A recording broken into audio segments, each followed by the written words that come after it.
Welcome, everybody. My name is Mina Jane. I'm the director of the Ashland Public Library in Massachusetts, and I am super excited to be here with Rachel Reid.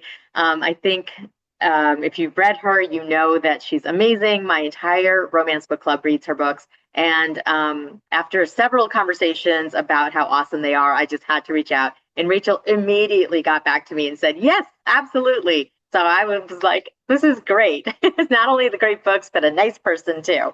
So we will be talking to Rachel in just a sec. I just want to say thanks to the Friends of the Ashland Public Library for supporting our programs. We couldn't do without them. I'd like to thank Rachel for letting us share this program with other libraries, because when libraries work together, we make magic. And if you want to buy signed books by Rachel, you can do so through Aesop's Fable, our favorite local indie bookstore, which I will put a link to that in the recap email I send out to everybody. In the meantime, we are just going to be chatting away. Feel free to use the chat and talk with each other about anything about romance, and use the Q&A, which is a button at the bottom of your screen, to ask questions, which I will be moderating to Rachel throughout our talk. So I see another librarian here, Jean. Welcome. See, you're a fan, Rachel. Everybody's a fan. The readers, the librarians, the bookstore sellers, we're all here. Great, thanks. Yeah, I'm excited.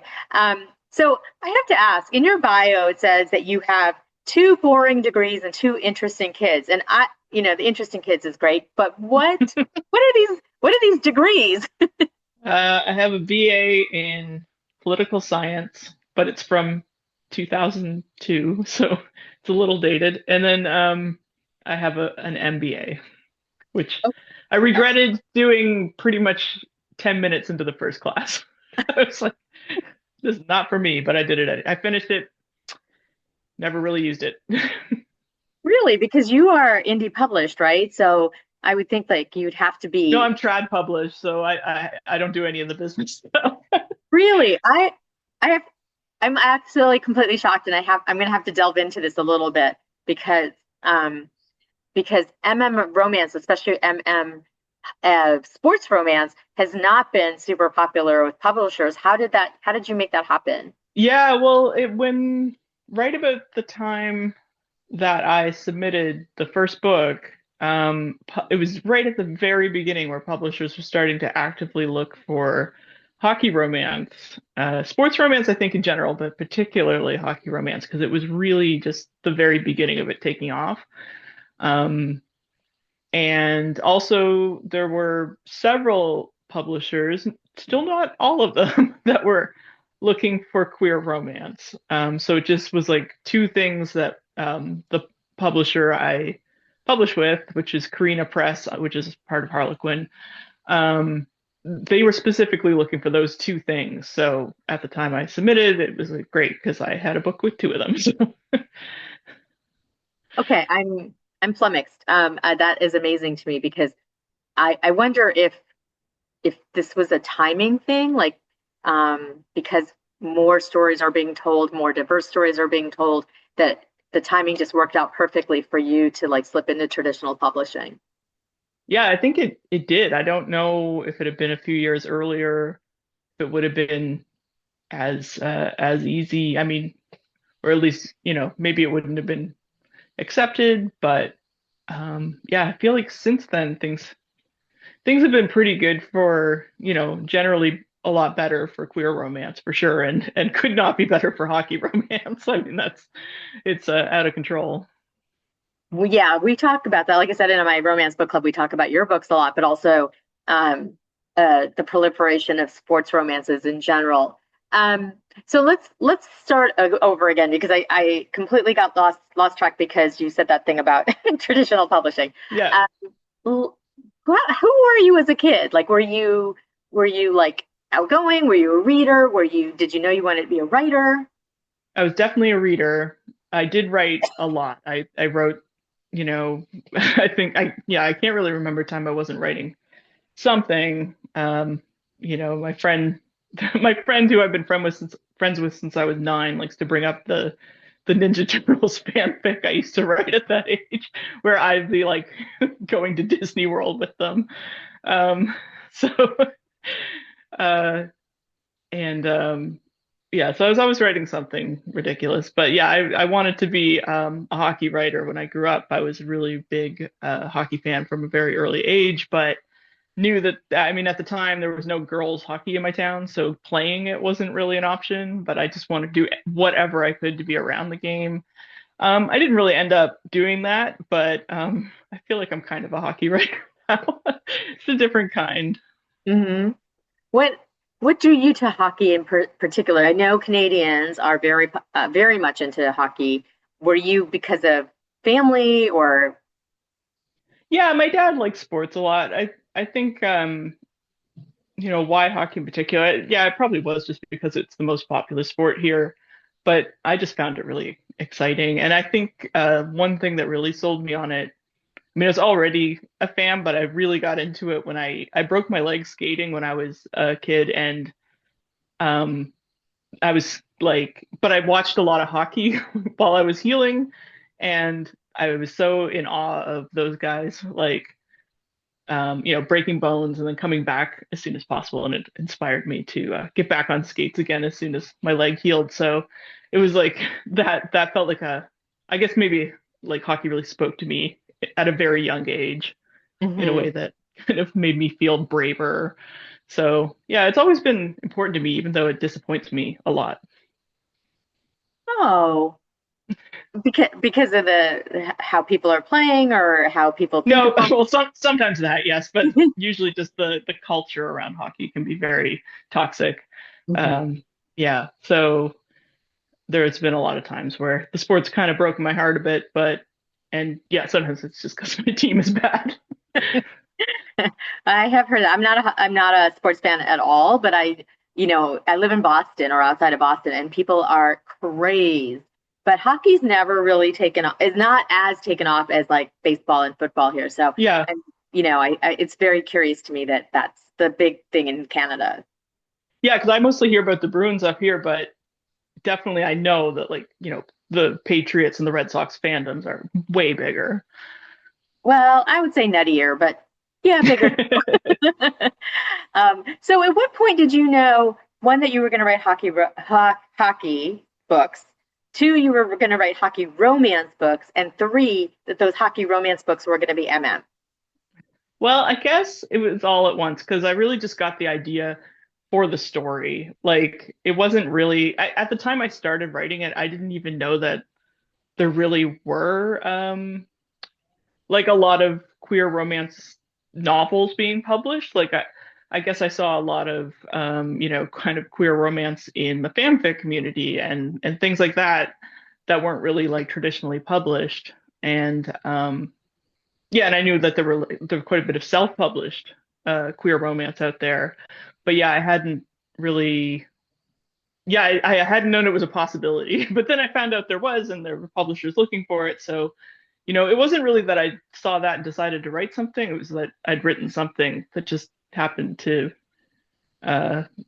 just happened to be a story about a gay hockey player because I just wanted to write this story idea I had for a long time. Um, and yeah, so I don't know. It wasn't really a decision to do any of those three things. It was just that I wrote that, and then I had another idea for a hockey romance after that. So I wrote that, and then I had a series going, so I just kept going. I want to go back to something you said about sort of the toxic atmosphere around hockey, and because I think that if you're writing MM romance between hockey players for the most part, that how do you get the toxicity out of that relationship? Yeah, well, I think my books like they definitely deal with a lot of issues around hockey that aren't just the homophobia or aren't just um yeah, I mean, I guess, yeah, internalized homophobia is a big theme in some of my books, but in others, it's more like mental health issues, which is another thing that, like, say, men's professional hockey doesn't do a great job of addressing. There's like, yeah, just sort of, there's definitely, I talk a little bit about like sexual assault and things like that that are very common in the world of men's professional hockey. And Yeah, I think it's just I don't know. Like yeah, I don't know if I really deal with the toxic part of hockey when it comes to relationships that much. I think my newest book does, Mm. but for the most part, the relationship is sort of like what undoes a lot of the toxic culture for my characters. So, yeah, usually the toxicity doesn't really come into the relationship that much, except for maybe a character being like scared to come out or something like that. Right, because your book, it took you two books to have your couple come out. In was it Heated Rivalry? Yeah, Uh, yeah. So there was like, yeah, there are two different couples, but those, yeah, it would be like, they are in the background of the first book. So yeah, it's like those two books. Yeah. Oh, I see what you mean. Like the long game is the second yeah. book and Heat of Rivalry. Oh yeah, yeah. So yeah, yeah. That was yeah, they didn't really come out until late in that one. So yeah, I did want to but yeah, because the point of that those two books was kind of like yeah, the importance of hiding if you're like not just because you're queer, but because you're in a secret relationship with a rival player. Mhm. So those there were like two things going on with that one. Right. And you know that when I think of toxicity too, in sports, I think of the competitiveness, like the extreme competitiveness that happens, the money issues, things like that, that I think, also sort of run through a lot of the themes that come up in all sports romances, because it's such a deep part of the culture. Yeah. Yeah, I think yeah, there's a lot of I mean there's a lot to work with when I'm writing these books. I feel like that's maybe some of the appeal of sports romance in general, especially team sports romance, because yeah, there's so much high stakes stuff happening. There's so much tension, there's so much drama, but it's all around like a game, which sort of makes it fun. And it's like it's such a silly thing to take so seriously, but it's also very, very serious for the people involved in it, and the people that love it. So I Right. don't know. Yeah, I do find sports in general, but particularly hockey for me is such a fun world to, explore these kind of like, yeah, big emotions and big important moments and you know, highs and lows. Hmm. I recently read a couple of books by Serena Bowen, who also writes hockey romances, and it was a very similar. Like, it took a couple of books for the couple to come out because of power differentials, money things, the team atmosphere, things like that. And I guess it's just sort of ubiquitous. Yeah. Yeah, I think yeah, depending on what you're doing, it's like I mean it's a risk to like take any couple over more than one book, especially in Hmm. a contemporary romance. But yeah, sometimes I think it's the right choice to really if you really want to explore everything.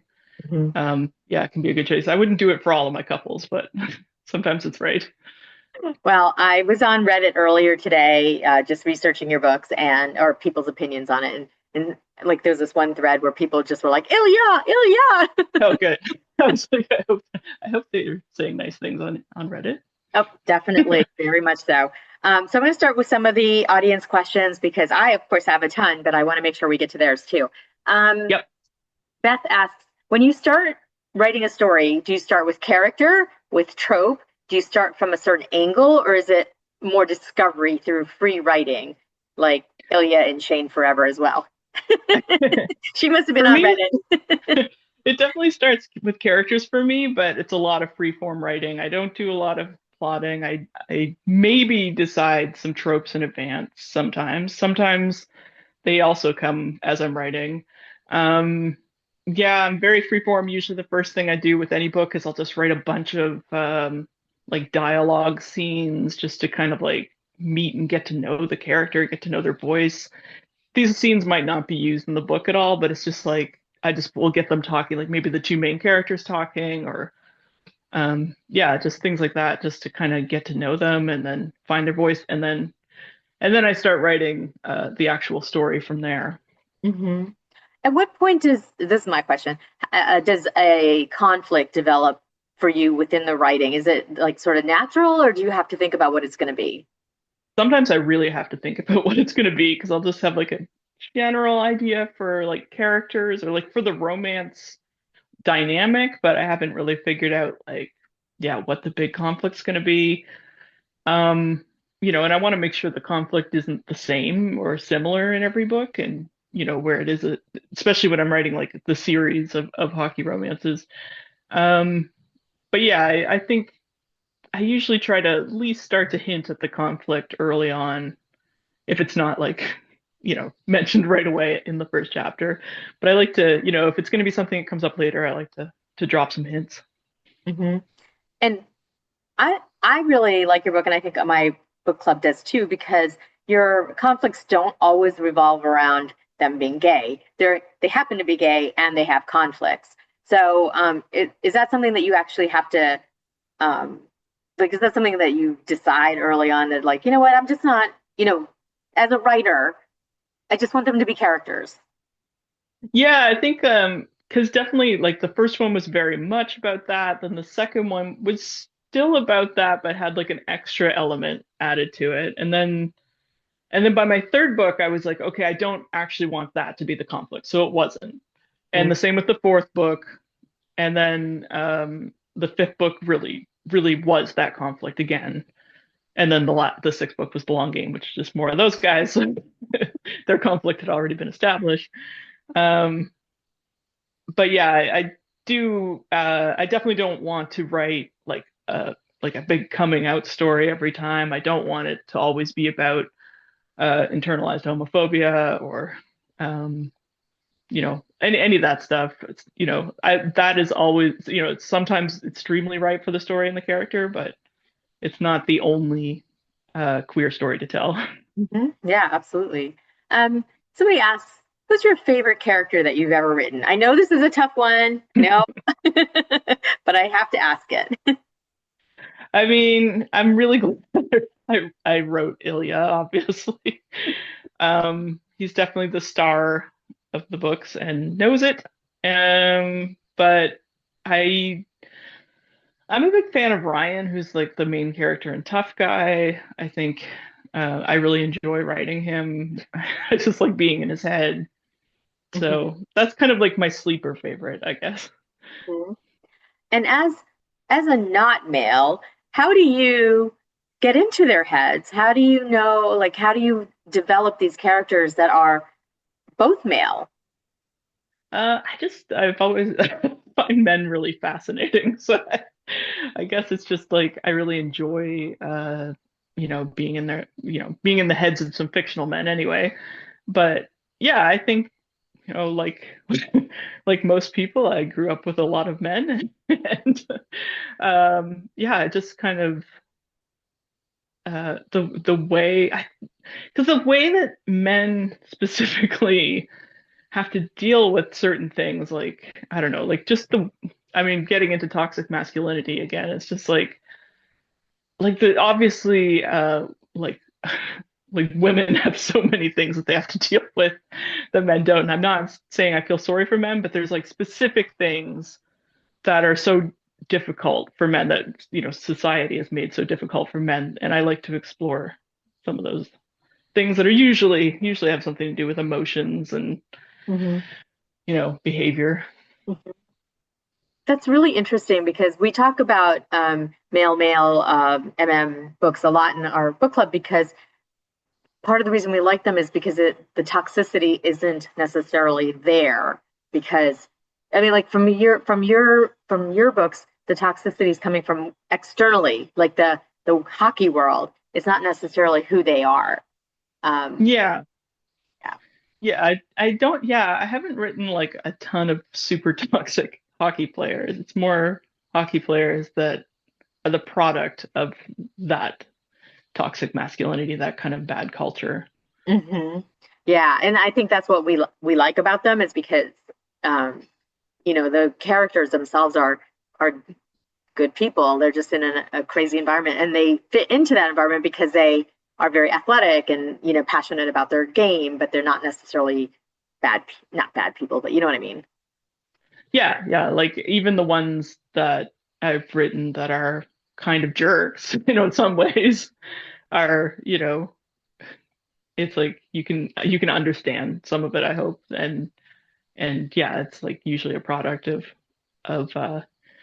maybe not just the hockey world, but maybe also their dads or other kind of toxic men in their lives. So Oh, it's wonderful. Okay, so Katie asks, she's totally paying attention to your stories and your timelines. Are you doing anything special to celebrate Shane and Ilya's anniversary tomorrow? Tuna melts, yeah, perhaps? I'm getting a tooth filled. Looking forward to that. Um, Cavity. I'm going to see Superman. I don't know. So no.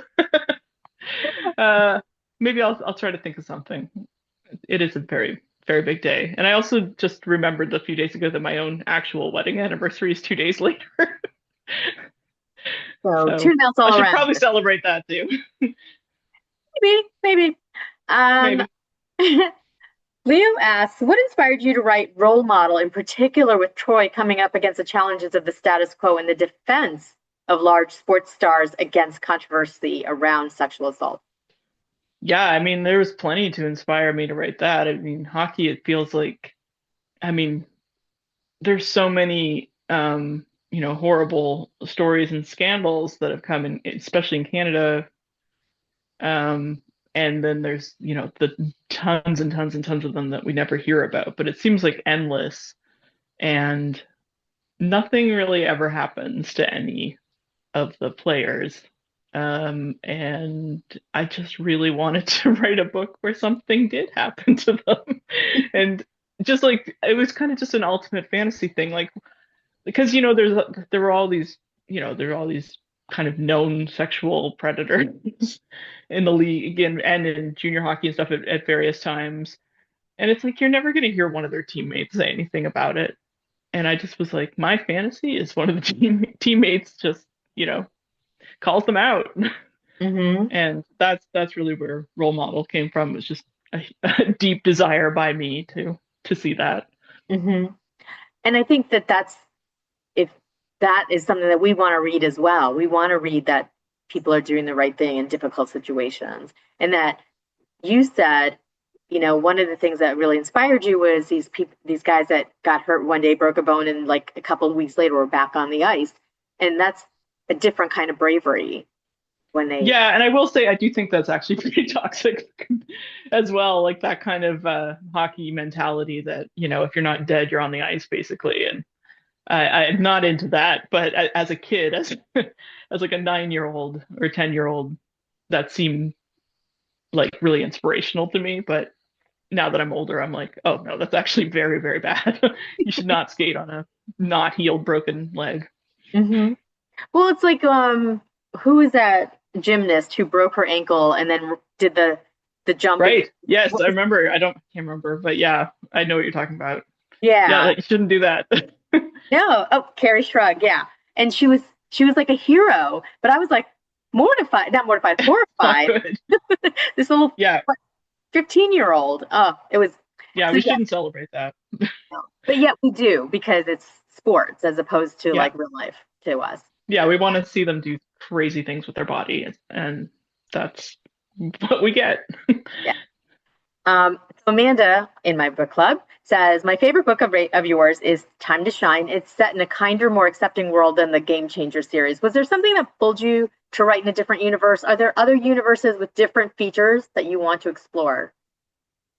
Yeah, that book, it was, yeah, the right out of the gates, I was like, I just want this to be in a kind of a very fictional hockey world where homophobia doesn't exist. Or if it does, it's very, very mild and compared to what I believe it to actually be. But so yeah, that was just kind of a relaxing book to write in a lot of ways. It still dealt with some heavy stuff, but homophobia wasn't part of it. So that was just kind of nice. I don't, again, I wouldn't say that's right for every story, but um, it was nice to experiment with that a bit. Mm-hmm. And speaking of Time to Shine, Leo asks, it was great to see demisexual representation in Time to Shine. Did you set out to include that kind of representation, or was it something that came naturally to his character over the course of the storytelling that you were creating? Yeah, it was intentional. I wanted to depict that without kind of overtly saying it because I just felt like for these characters, it made sense that maybe they wouldn't know that much, like they wouldn't know enough to go looking for information on that. Um, so maybe someday he will, but but yeah, I just wanted to do it in a way that I don't know. I wouldn't say it's like entirely subtle, but it's just like I didn't want to, to have a whole conversation on page about what being demisexual means or having the player look that up. I just wanted to, yeah, people might they might see something familiar without having, and not everyone likes to use labels either. So, sometimes you just want to see yourself maybe represented without it immediately having a label on it. Mm-hmm. That's really smart because it allows people from a wide range of backgrounds and to see themselves in different ways. Like, somebody who might not have seen themselves that way does because you didn't put a label on it. Yeah, because if I had, they would have been like, well, yeah, this isn't about me. Yeah, yeah, because that Yeah. it can be a barrier. Laura says, I also wanted to comment as a mental health therapist. Thank you for the amazing way you portrayed Ilya's journey and also share as someone who loves someone trying to figure out mental health. It was really great to see it written so realistically. So, how do you achieve that? Like, do you have a background in mental health? Something or No, I mean, I definitely, I also live with somebody that I love who's been dealing with his mental health. He won't mind me saying that. But yeah, I was there to witness, all of that. And sometimes it takes a long time to figure out how to properly deal with it. So yeah, I had some kind of experience there, but also it's just something I think about a lot, especially when it comes to athletes. I've just read a lot of firsthand accounts of mental illness in sports and, you know, the way that they weren't really able to address it when they played or they had to quit in order to deal with it, because it's just not something that's talked about in a lot of sports. So, yeah, it was kind of a combination where it was just something I really wanted to write about because it's something that matters to me. But yeah, I guess that's my answer. I'm going to put these two questions together. Liz asks, are there scenes in the early drafts of any of your books that you had to cut for the good of the story, but wish you had included? Also, Ilya and Shane forever. And then I'll find the other question and then I'll ask that because it ties into that. Yeah, was it specifically about heated rivalry? Was that Um, uh or early drafts of, yeah, any of your yeah, books. okay. Well, yeah, I'll say heated rivalry because that book, I wouldn't say I didn't cut really anything from heated rivalry. There's like, a few tiny scenes, but like for the most part I was adding to it during editing.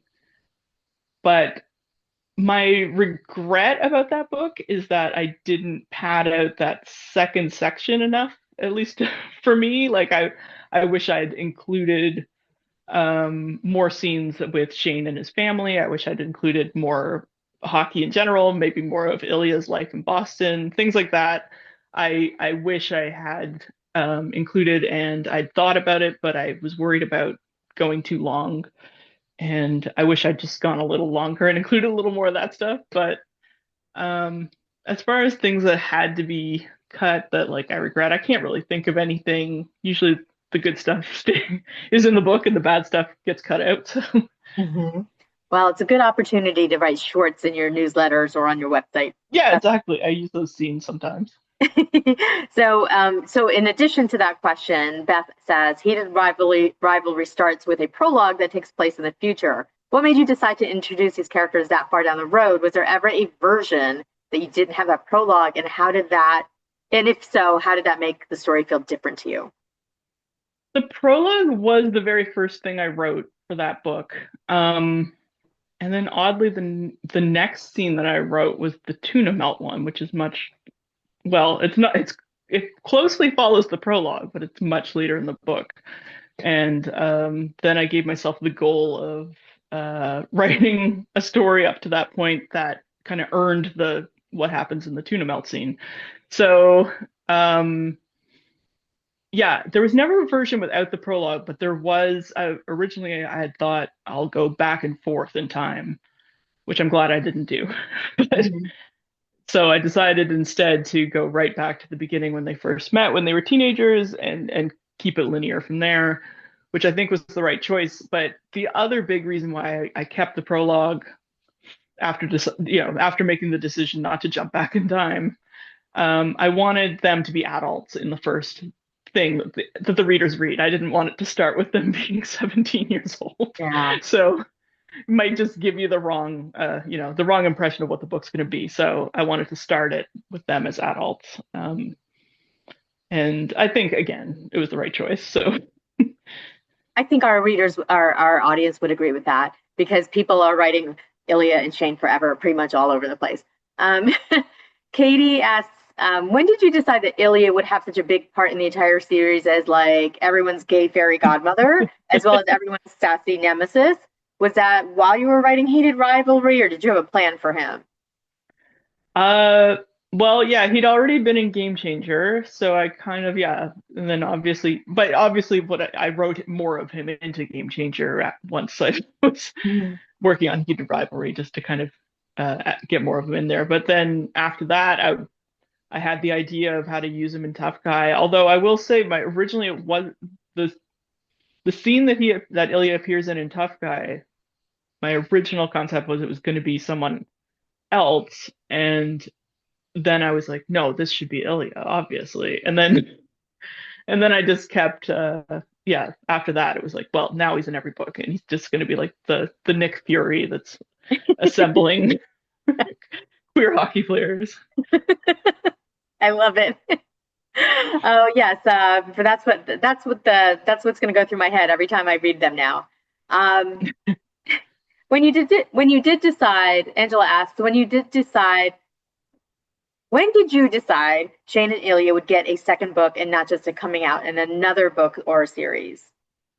Yeah, well originally yeah, I'd kind of pitched my publisher the second book, and they didn't think that that was a good idea at the time because it is tricky doing a sequel to a contemporary romance. And also, it's tricky when it's the middle of a series and there's a bunch of different couples. So, yeah, I totally got their argument. But then, maybe a year later, Heated Rivalry had just become, a pretty popular book at that point. So then they changed their mind and said, "Yeah, write that sequel." So I'm really glad I got the opportunity to do it because my backup plan was going to be to have them come out in the background of another book. But I'm really, really glad that I got to write their full story. Mhm. Do you find it to be limiting to have to answer to a publisher around the kinds of stories or the stories you want to tell? I haven't had a negative experience myself. Like, I feel like that was the only thing that they kind of like weren't into at first. Like everything else has been just like, I'll tell them what I'm going to write, and they're like, great. So it hasn't really been, yeah, it hasn't been a bad experience for me. That is really good to hear from a reader's perspective because we want to know that what you want to write, not what the publisher wants you to write. Yeah, no, Um, I wouldn't say that they've really influenced what I write very much. okay. I have a couple questions here about character development. Kathleen says you do an amazing job of having such dynamic and inclusive to characters and relationship dynamics. Do these characters traits? You sort of answered this earlier, but I want to ask both questions. Do these character traits develop naturally while writing, or do you plan ahead what characteristics you want to include? And then Caitlin says, one of my favorite aspects about sports romance is big, tough dudes being soft and tender in a world that tells them they shouldn't be. How do you decide the different ways your characters interact with each other? Yeah, I think having them interact with each other, like having the main characters interact, is one of my favorite things to write. It's very fun. But yeah, I like soft soft men as well. Secretly soft men. Yeah, big, tough, strong, soft men. Um, but yeah, I think as far as deciding what the characteristics are like or the personalities like of a player or a player, a character, I think I do decide that pretty early on. Maybe something comes out as I'm writing that I wasn't expecting, but for the most part, I think I decide that pretty much first thing. And yeah, no, I mean, I love writing Mhm. soft hockey players, and I love having them. I love the banter that you get to write with hockey too. There's a lot of trash talk, and there's a lot of yeah, just teasing each other, and I enjoy that. Hmm. Yeah, I do too, actually. I think that in general about sports romance is that you don't get to hear that language or the locker room talk as much anywhere else, obviously. Annie asks this really great question. How do you strike the balance between sports content and the romance in a novel, making the hockey parts feel realistic and authentic, but still accessible and engaging for readers who might not know much about the sport? How do you avoid including too much or too little hockey? Yeah, I think that's one of the trickiest parts of writing probably any kind of sports romance. But for me, like I always assume people are skipping the hockey scenes. Like that's when I'm writing them, I'm like, this is where people are skim reading, which I don't blame them. Like, because sometimes I'm like, "Oh, I don't really want to write a fictional hockey game. Like that's just really boring to me." So for me, my hockey scenes tend to be dialogue heavy. I don't really like to write like a lot of play by play or like describing what's going on in the ice. I like to keep that brief, get right back to the dialogue, get, emotions in there, all that stuff. Um, but I also try to make sure the hockey's correct. Like for me, I need that to be as correct as, the the story. I don't want the story to be boring, but it's like, and sometimes I take a few liberties, but like I want the hockey to be like something that a hockey fan would be okay with. Like, so yeah, I do care about the hockey parts. And I make sure that they make sense, at least to me, but yeah, I try to keep them story driven. I guess I don't want them to be just time for a hockey scene, like they played a game, so here it is. It's like something has to happen in that game that advances the plot. So otherwise it gets skipped and it's just like they played a game last night. We don't need to know about it. It's fine. Like, It's funny because I was thinking the same thing about sex scenes is like for me, they have to advance the plot, the some mhm. sort of emotional connection. It can't just be, oh, it's time for a sex scene, you know? And I think you do that really well. Like there's internal dialogue, there's, conversation between the partners. There's just there's just a lot of emotional connection there. Yeah, thanks. I try to make that, I think my mom doesn't like that she can't skip the sex scenes, but I do try to put a lot of plot in them because I do know, like, I can think of sex scenes in my books that I'm like, didn't need to be like when I read the books back, I'm like, this one probably could have been cut. It's not really doing anything except it's just time for a sex scene.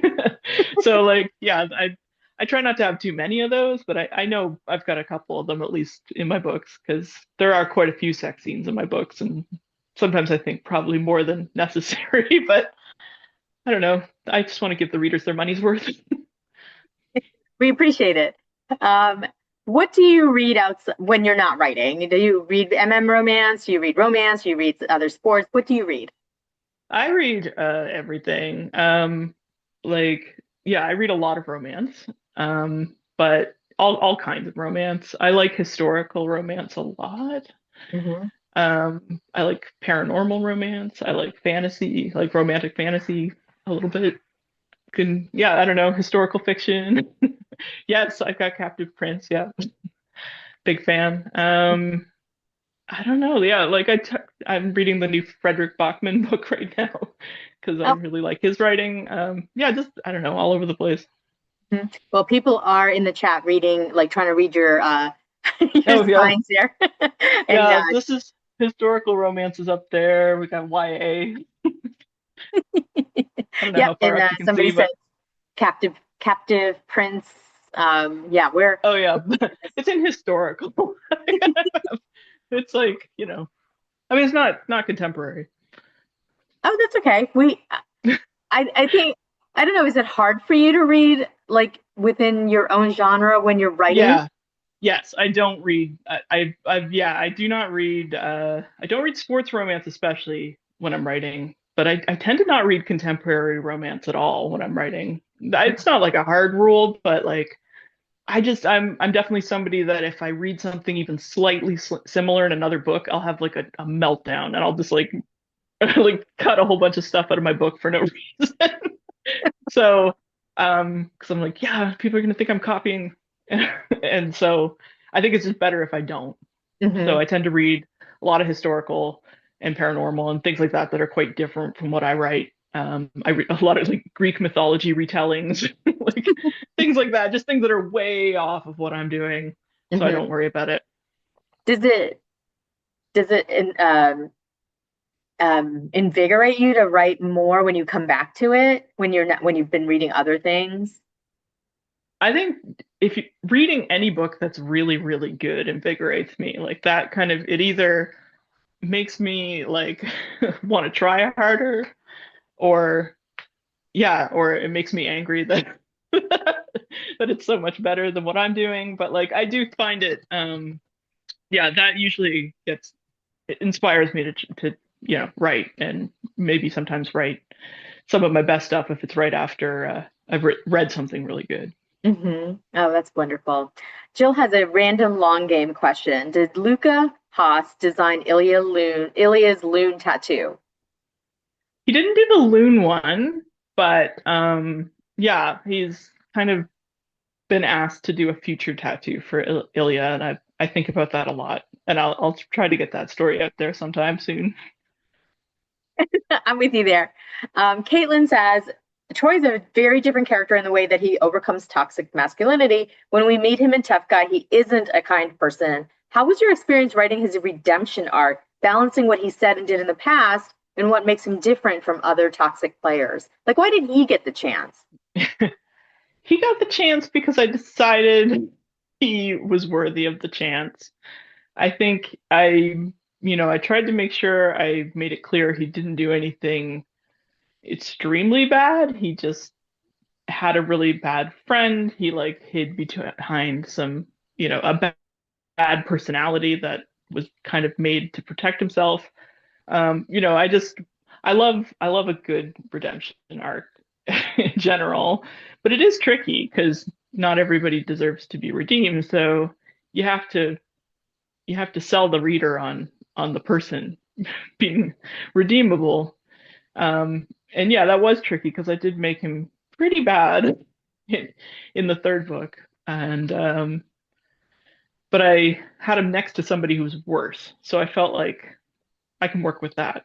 I can make I can make the guy the friend of the horrible guy less horrible. Mm-hmm. Do you think that there are characteristics of a character that are not redeemable? Yeah, like I couldn't redeem like Dallas Kent as a character in my series that I could not redeem. Like that that guy is terrible. And I think some villains are just villains, there's no redemption for them.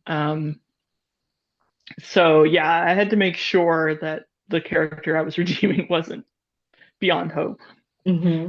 I mean, I've seen authors redeem like all kinds of characters, and Oh sometimes yeah. it's just not. You just like, well, they committed sexual assault. I don't find that believable. So, and it's interesting, and I think it's great that you really thought out like what kind of character could you actually redeem. Yeah, and I think like there's other genres you can get away with more like a paranormal type of thing. Like you can have like a violent killer monster guy and redeem him, because it's that genre. Like it works for that genre, but maybe a little different when you're supposed to be writing about just like regular humans in a real world setting. Hmm. Um, Jessica had to step away for a second, and she was wondering. I wanted to go back to something that you said um, about writing the hockey scenes, which you think some readers think are boring and people skim them. So you're trying not to make them boring. You're making them accessible. Yeah, I'm not writing them like hoping people will skim them because I've written them so lazily. I try to make them I try to keep the hockey scenes brief, get the story in there, get the dialogue in there, get the important storytelling in there. Um and that's kind of it. I hope the reader's not going to skim them. I'm trying to keep them engaged. And it's kind of the same with the sex scenes, because I know some people skim sex scenes, so I try to like to keep the dialogue going so that maybe they won't even notice they made it to the end and read the whole thing. We usually notice, but a couple people want to know if it's possible that you might write a third story for Ilya and Shane.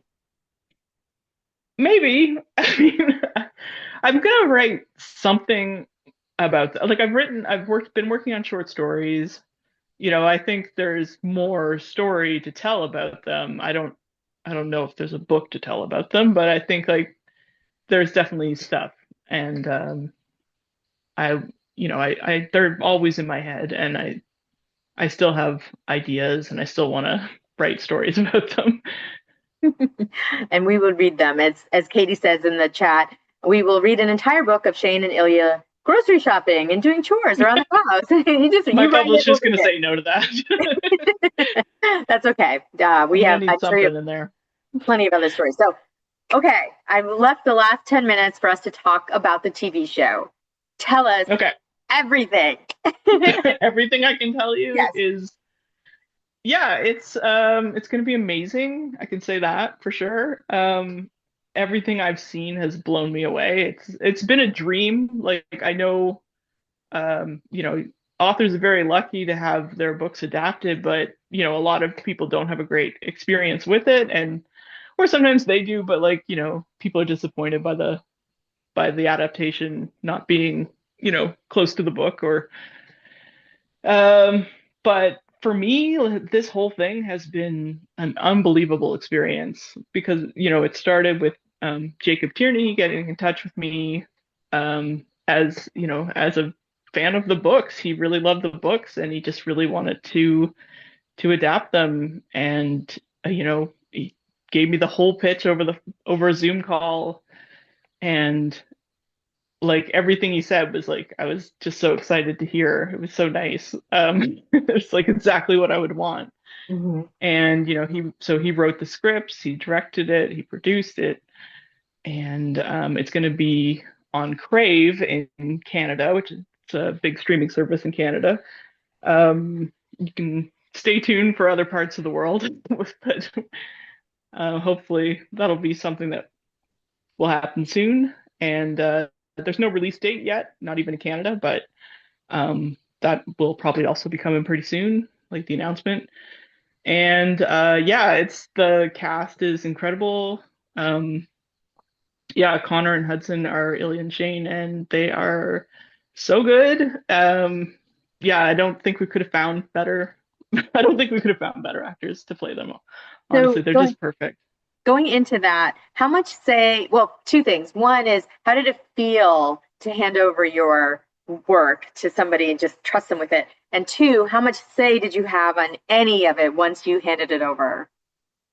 Well, it wasn't too hard to hand it over because I knew it would be in such safe hands. Like after talking to Jacob and seeing how enthusiastic he was and how he really got the characters and the story and everything. I yeah, that it didn't feel hard at all to hand it over.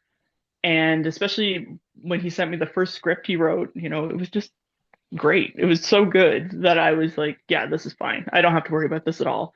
And I didn't. And as far as my involvement, it was really just like um I was kept in the loop, and definitely they wanted my opinion on things. They wanted to let me know about things that were happening, and they cared about what I thought about things. They didn't have to, and I think like that was really nice. And I think yeah, it just made the whole thing easy. I didn't worry at all. So I wasn't super involved, but I did get to read all the scripts and everything, and yeah, it was just everything was great. So at no point was I concerned. Did you get to did you have any like advanced knowledge of who they were going to choose for the characters? Yeah, a little bit, yeah. I wasn't like involved in the casting or anything, but I was getting, emails and texts and stuff about, the actors that they thought they were going to be getting and just glowing reviews of of chemistry tests and stuff. So, I guess I was getting information, but yeah, I wasn't like there. Um, Mhm. but I was just I mean, Jacob was so excited about the actors that I was like, I knew it was probably going to be great. Mhm. And aside from the credit, obviously, for having written the book, will you have any writing credits? Are they incorporating any of your own writing in the scripts? Yeah, I do not have writing credits except like the based on, but yeah, I mean, yeah, you're gonna hear a lot of dialogue that is definitely directly from the books, which is really, really flattering. So, It is. Oh my God. And Jennifer said that she was on Reddit and they were talking about their fear of losing the spice level. Do you know if they're going to be spicy? yeah, I can't give too much detail on that, but yeah, don't worry about it. You heard it here. Don't worry about I mean, it. I think I can say, like, in our first conversation, like my first Zoom call with Jacob, right away, he was saying that was a big part of the draw. He really wanted to make something sexy, like something that wasn't like fade to black or just the suggestion of sex or anything like that. It was like we're gonna go for it on this. And so, because I just assumed these books weren't filmable, mostly for that reason. But I was wrong. Yeah, I mean, we want it. Like we're all like in the chat, we're talking about how we're going to come up to Canada as a big group and watch the show when it's out. Actually, Christy asked, where is it being filmed? Can we like, wander No, into it's that? done now. They've wrapped on filming. It filmed in Ontario. Oh, okay. All right. Um, so yeah, we won't know people if it's going to be showing in the US until for a while. I'm sure that they'll announce it for Canada first, obviously. Yeah, I assume so, yeah. Have you seen any of the episodes? No, the episodes aren't like done yet. So, but yeah, I'm looking forward to it, but I'm also like what's the optimal like watching it for the first time situation? Like that's what I'm trying to figure out. Like it needs to be perfect. So, Are you but gonna have yeah, a big I party? Are don't you gonna have like a big watch party? I don't know. Like I mean, I don't know. I assume I will get the episodes in advance. So it's like, yeah. So that changes it. That changes how I would see them. Hmm. Yeah. I know you said you trust Jacob to do the right thing and it'll be good and all of that stuff, but are you scared at all about actually seeing the live thing? The only thing, I mean, sometimes I'm a little nervous about the what the reaction will be to the show because like in the same way that I get really anxious about having to talk about my books anywhere outside of the romance community Mhm. or anyone if it's not somebody who reads romance or understands romance, like I hate talking about my books or trying to explain them. And this seems like that on a huge scale. Like suddenly my story, my characters are being like put out there for judgment from, maybe like the hockey world or like just different worlds, like different it's just so much bigger than the book. So um that part makes me a little bit nervous, which has nothing to do with anybody making the show or how good the show is. It's just me being nervous about more people being introduced to my story and my characters and what their like knee-jerk reaction will be to just like what it's about. But as for yeah, as for being nervous about anything else, I nothing that's like on the show. I think it's going to be great. I was a little bit like the night before it was released. I was a little nervous about, or a little sad maybe about it being the last day that like the characters maybe were just mine. But Mm. um, it passed really quickly the next day because it was just such a positive experience when they announced the show and everyone. There was so much love for the characters and the books and yeah, it felt good. So I haven't felt sad about it since. Good. I was going to mention we talked about Bridgerton a little bit um, before we started, and people that had never ever read romance or ever heard of Bridgerton absolutely adored it. And the only time people really got upset was when they made changes to the books, like Hmm. serious changes to the books. But it sounds like they've actually really followed along with your story, even to the point of your dialogue and all of that. So Yeah, it's pretty loyal. Like again, I can't say much about it, but yeah, like it's I think people will if loyalty's like important to people watching it, I don't think they'll be disappointed. that's good. I mean, the thing is that like you know, we will love it no matter what because you wrote it. I'm sorry, my cat's like totally taking for this thing. No, I love it. Normally I would kick her off, Oh, but bye. apparently they like her in the chat. Um, but yeah, it's um, I can't wait to see it. I think we need more and more and more of this. And we talked about this also is that after Bridgerton there wasn't this huge influx of historical romance TV shows. So hopefully this will inspire more producers to do more Yeah, of I'm this. hoping it's gonna, because I'd like more queer romance. I want more shows where it's not just subtext. Yeah. Um, I want, I mean, there's never really been a hockey drama either. Like, there hasn't been like a Friday Night Lights about hockey or anything like that. So I'm excited just to have that. Like, even in Canada, we haven't had one. Um, and I'm also just excited for sexy television. Like, I just think we need more sexy television. I'd like to see more sexy television that is not violent. Like Yes, positive, happy ending, sexy television. yeah, exactly. Like I mean, people raved about Game of Thrones, and I was like, there was a rape scene like in every Yeah, every episode. that, yeah, that's different. This is like, yeah, this is like romance. This is sweet and um, I mean that's the thing. Like, I think it'll be even with all the sex, it's a nice show to watch with people because it's nice, it's happy.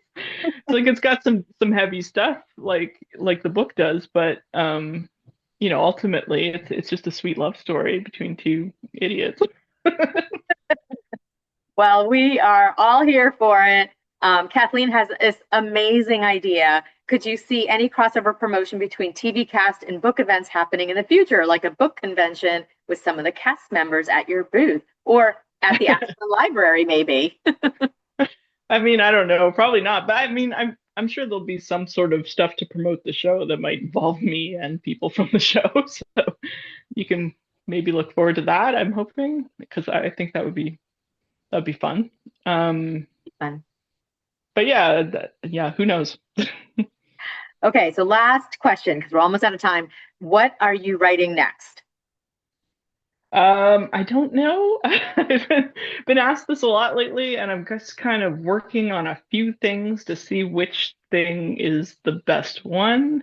And I'm hoping to announce my next book, certainly by the end of this year. I'm hoping to have a release next year. So, I am working on some things. I'm just not sure which thing is the thing, but I definitely hope to announce something in the fall. So, Okay. And you had said that you were going to be in Milwaukee in September for a romance yeah, conference, and you're going to be in Bangor, Maine in May, May. Yep. another one. And I'm trying to get her to come to our RomCon, which is May 16th, but it might be the same day as the Bangor, May one. It might be. I have to look it up, but if it's not, I feel like yeah, that'd be a good like thing to add on. Okay, well, my romance book club will lose its freaking mind if that happens. So, It's not that far. no, no, not at all. And people like to travel for romance, so we can all do this. Um, So thank you, Rachel, so much for doing this. I've had a blast. Obviously, people in the audience have. Oh, the Bangor, Maine one is May 29th, which is 2 weeks after mine. Oh wow. It's like Yeah, it's like if it was just tighter, but just a who little knows? bit. I can't wait. Yeah, we'll figure it out. We'll But figure it out. Amanda says that if I come to Milwaukee where she lives, she'll come to Massachusetts where we are. So Nice. we have to go see you wherever you are, apparently. So, anyways, thanks again. Thanks everybody for being here and keeping me entertained in the chat. I really enjoyed you. And look for Rachel's books everywhere. I will send that link to buy signed ones. And I hope you all have a good night and happy reading. Thanks, Thank you, guys. Rachel.